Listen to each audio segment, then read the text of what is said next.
যে দেখেন আলু কষানোর সময় কত সুন্দর লাগতেছে, খাইতেও কিন্তু অনেক ভালো লাগে। যারা আমার ভিডিও ইউটিউব থেকে দেখতেছেন তারা অবশ্যই আপনাদের চ্যানেল রত্না রান্নাঘরটি সাবস্ক্রাইব করে দিবেন। নতুন নতুন রান্নার ভিডিও পেতে পাশের বেল বাটনটি ক্লিক করে দিবেন। আর যারা ফেসবুক থেকে দেখতেছেন তারা অবশ্যই আমার পেজটা ফলো করে দিবেন। আর আমার ভিডিও যদি আপনাদের ভালো লেগে থাকে তাহলে অবশ্যই লাইক কমেন্ট শেয়ার করে আমার পাশে থাকবেন। এই যে আলু দিয়ে দিচ্ছি, এবার দিয়ে দেবো আর একটু পানি দিয়ে আর একটু ভালো করে কষিয়ে নিব আলু।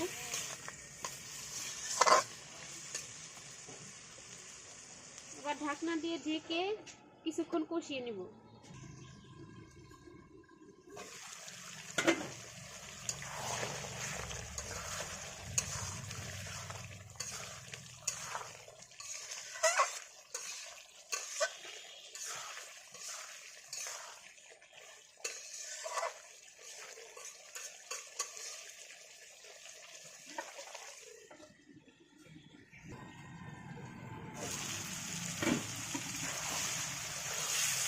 এই যে আমার আলু আর মশলার সাথে আলু কিন্তু খুব সুন্দরভাবে কষানো হয়ে গেছে। এবার দিয়ে দিব ঝোলের পানি।